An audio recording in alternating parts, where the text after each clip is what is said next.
साथियों नमस्कार आदाब। आज 11 मई 2015 है और आज मैं आपसे बात करूंगा भारत की न्यायपालिका के ऊपर। हम लोग जैसे संसद पर विस्तार से चर्चा की थी, उसी प्रकार मैं भारत की न्यायपालिका पर भी विस्तार से चर्चा करूंगा। तो जाहिर सी बात है, विस्तार से चर्चा होगी तो भारत की न्यायपालिका पर आपको 2 संभवतः 3 ऑडियो भी प्राप्त हो सकते हैं। तो धैर्य बनाए रखें।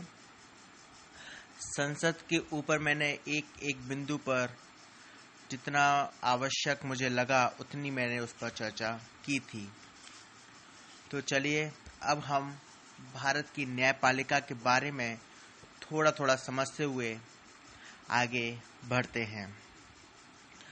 भारत में न्यायपालिका के 3 प्रमुख स्तर हैं, जिसमें सबसे ऊपर सर्वोच्च न्यायालय है, जिसे हम सुप्रीम कोर्ट बोलते हैं। यदि हम सुप्रीम कोर्ट के मुख्य कार्य पर निगाह डालें तो केंद्र राज्य विवादों को हल करना या उन पर विचार करना, या विभिन्न राज्यों के आपसी विवादों पर विचार करना, साथ ही नागरिकों के मूल अधिकारों की रक्षा करना और संविधान की अंतिम व्याख्या करना।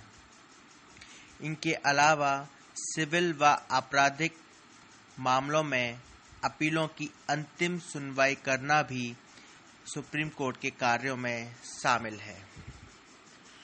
अब सुप्रीम कोर्ट के बाद दूसरे स्तर पर उच्च न्यायालय है, जो किसी राज्य की न्यायपालिका के सर्वोच्च स्तर पर स्थित है। जो काम सर्वोच्च न्यायालय केंद्र के स्तर पर करती है, वही कार्य उच्च न्यायालय राज्य के स्तर पर करती है। लेकिन उच्च न्यायालय में केंद्र और राज्य से संबंधित विवाद नहीं शामिल होते हैं, लेकिन यह है राज्य की सीमाओं के भीतर वह सभी कार्य कर सकती है जो सर्वोच्च न्यायालय देश के स्तर पर करती है। उच्च न्यायालय न्यायिक दृष्टि से तो सर्वोच्च न्यायालय के अधीन होती है, किंतु प्रशासनिक दृष्टि से यह स्वतंत्र है। अर्थात सर्वोच्च न्यायालय उच्च न्यायालय के निर्णयों को तो बदल सकता है, उनके न्यायाधीशों की नियुक्ति तथा स्थानांतरण कर सकता है, लेकिन उच्च न्यायालय के प्रशासन को नियंत्रित नहीं कर सकता।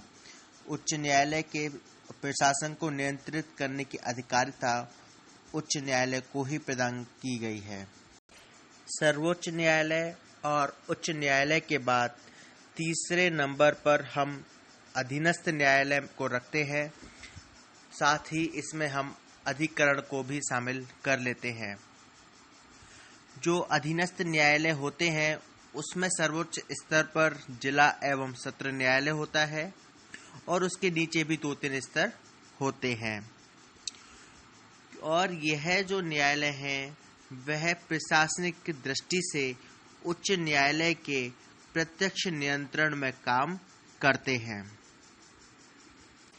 इसका अर्थ यह हुआ कि उच्च न्यायालय इनके निर्णयों की अपील तो सुनता ही है, साथ ही उनके प्रशासन की निगरानी भी करता है।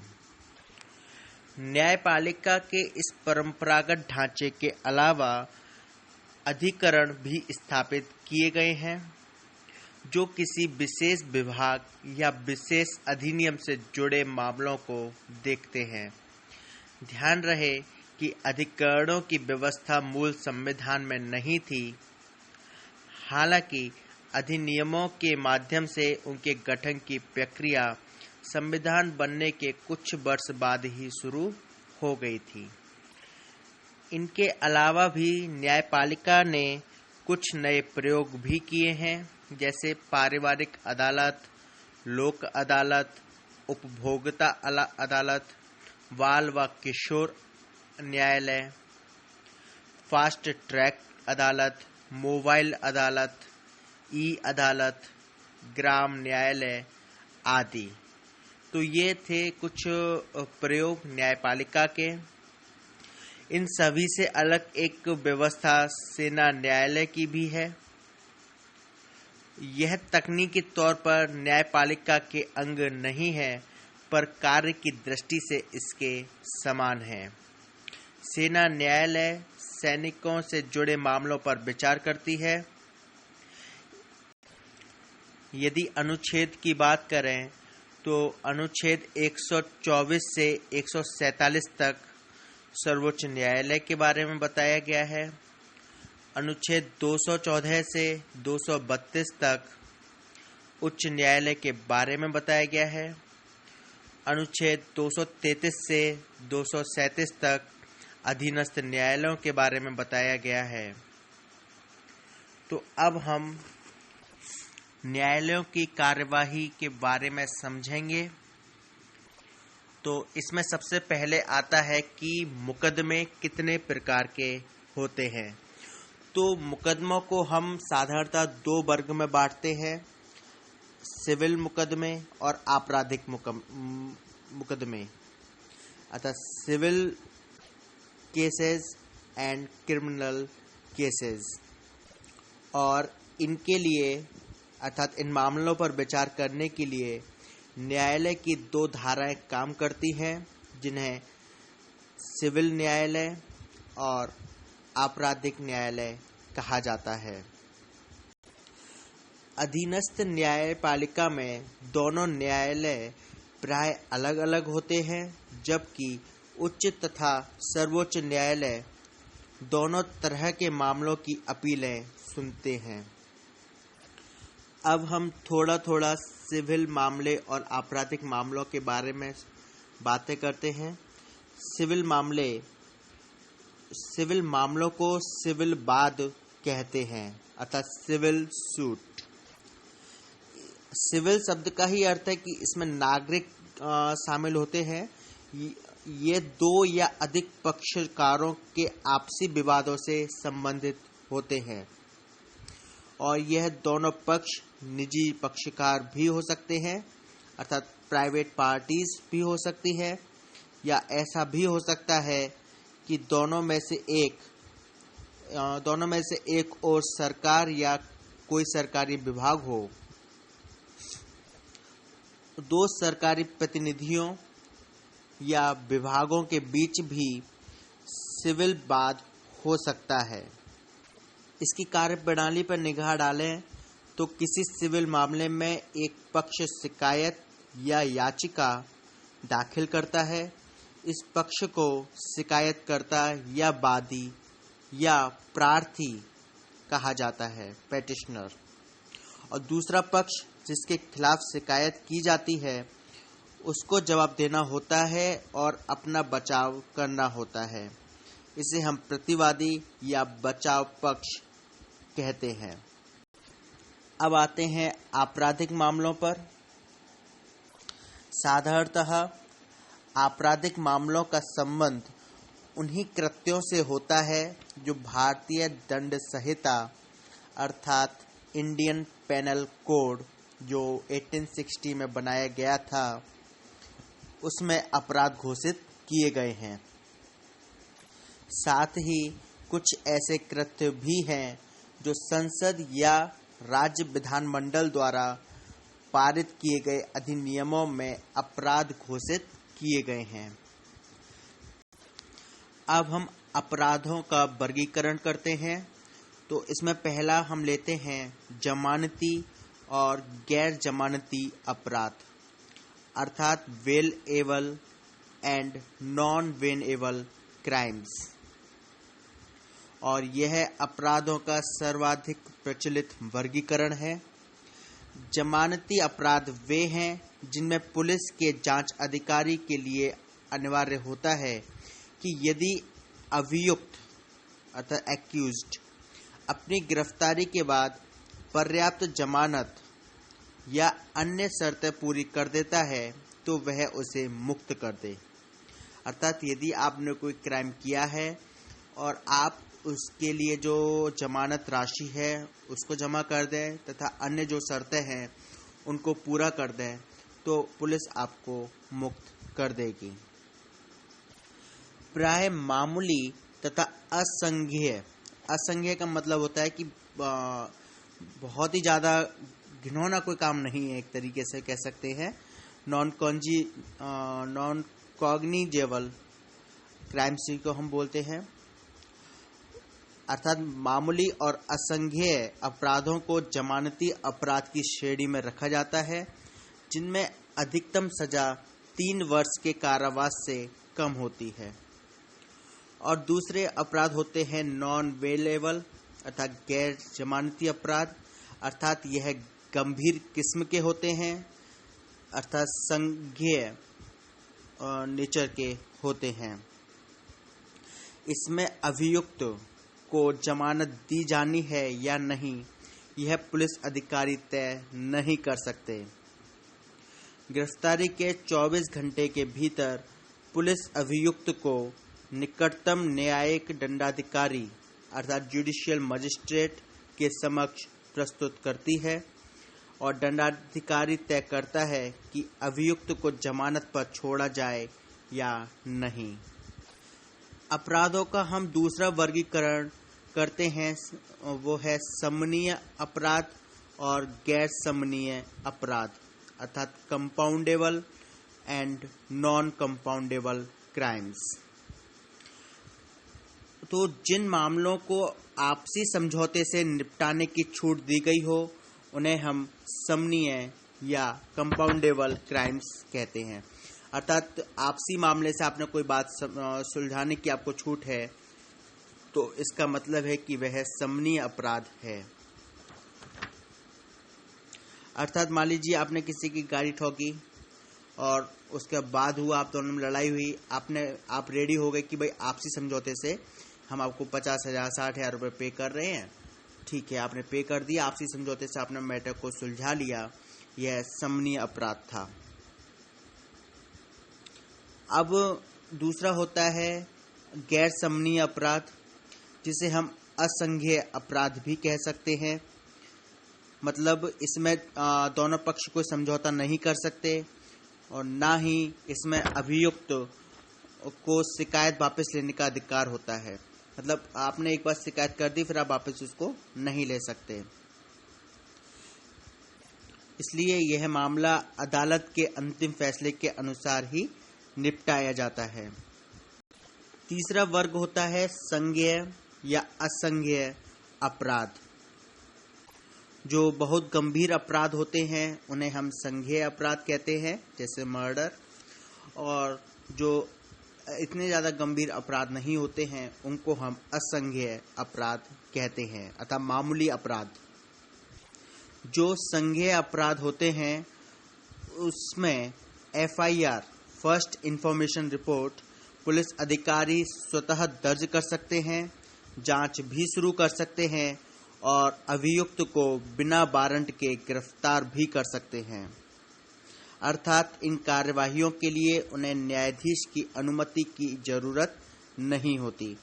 आप ये ऐसा समझ सकते हैं कि मान लीजिए कहीं पर कोई व्यक्ति किसी महिला का रेप कर रहा है, तो ऐसा नहीं होगा कि वह पुलिस अधिकारी पहले न्यायालय में जाएगा फिर उस व्यक्ति को गिरफ्तार करने का वारंट लाएगा। वह सीधे सीधे यहाँ एक्शन ले सकता है, उस व्यक्ति को गिरफ्तार कर सकता है। अब दूसरी ओर है असंज्ञेय अपराध अर्थात मामूली अपराध। इसमें इसका जो संज्ञान है पुलिस अधिकारी स्वयं नहीं ले सकते।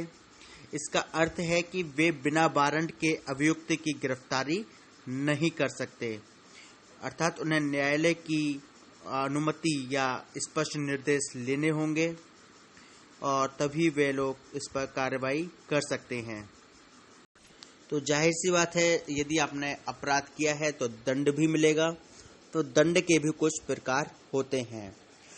हमारे यहाँ जो दंड दिया जाता है वो भारतीय दंड संहिता इंडियन पेनल कोड के अनुसार यदि किसी आपराधिक मामले में अभियुक्त का दोष सिद्ध हो जाता है तो उसे कोई एक दंड मिलता है, जिसमें मृत्युदंड है, विभिन्न अवधियों के लिए कारावास जिसमें आजीवन कारावास या उम्र कैद भी शामिल है, और जो ये उम्र कैद या कारावास होता है वह सश्रम या कठोर कारावास भी हो सकता है, जिसे कैद ए बामशक्कत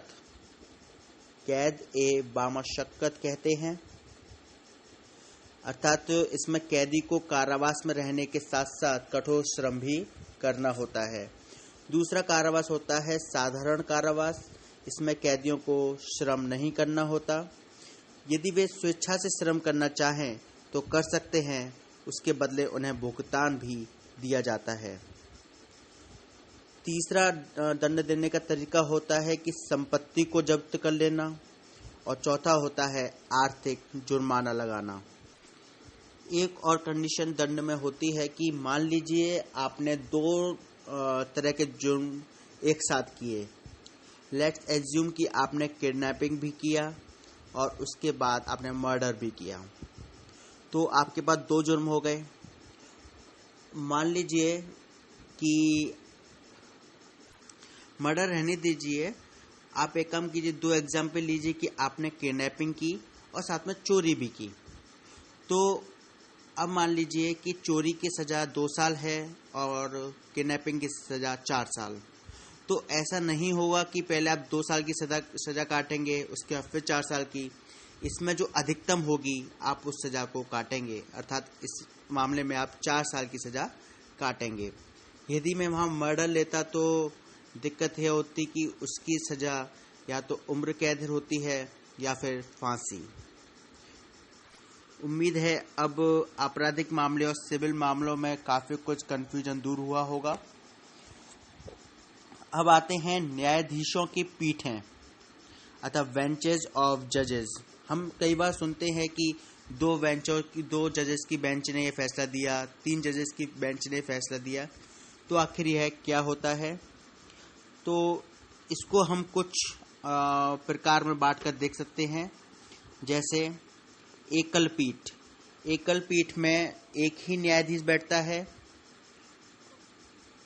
एक होती है खंडपीठ में 2 न्यायाधीश बैठते हैं। फिर होती है पूर्ण पीठ या फुल बेंच, जिसमें 3 न्यायाधीश बैठते हैं।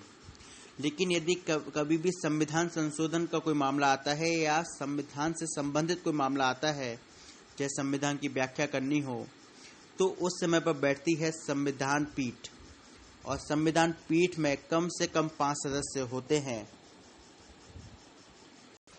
और इसका संबंध सिर्फ सर्वोच्च न्यायालय से है। जिन मामलों में संविधान की व्याख्या का प्रश्न निहित होता है या राष्ट्रपति के प्रश्न पर सलाह देनी होती है, उनमें संविधान पीठ के बैठने की बाध्यता है। जैसा कि हमने राष्ट्रपति के ऑडियो में देखा था कि राष्ट्रपति आर्टिकल 143 के अनुसार चाहे तो इम्पोर्टेंट क्वेश्चन पर सुप्रीम कोर्ट में सलाह मशवरा कर सकता है। तो यही है कि यदि राष्ट्रपति का प्रश्न पर सलाह देनी हो तो उसके लिए संविधान पीठ के बैठने की बाध्यता है। अब हम आते हैं न्यायालय की भाषा पर। आर्टिकल 348 में सुप्रीम कोर्ट और हाई कोर्ट में प्रयुक्त होने वाली भाषा के बारे में प्रावधान दिए गए हैं। सर्वोच्च न्यायालय अर्थात सुप्रीम कोर्ट में साफ तौर पर कहा गया है कि इसकी भाषा अंग्रेजी होगी। जितनी भी कार्यवाहियाँ, निर्णय, आदेश, निर्देश दिए जाएंगे सब इंग्लिश में ही होंगे। उच्च न्यायालय के संबंध में भी यही प्रावधान था कि अंग्रेजी का प्रयोग किया जाएगा, लेकिन साथ में इसमें छूट भी दी गई कि यदि किसी राज्य का राज्यपाल चाहे तो वह राष्ट्रपति की पूर्व अनुमति से हिंदी या उस राज्य के शासकीय प्रयोजन में प्रयुक्त होने वाली किसी अन्य भाषा को उच्च न्यायालय की कार्यवाहियों हेतु प्राधिकृत कर सकेगा। न्यायालय के इस पार्ट को मैं यहीं विराम देता हूं। अगले पार्ट में हम सर्वोच्च न्यायालय पर विस्तृत चर्चा करेंगे। धन्यवाद।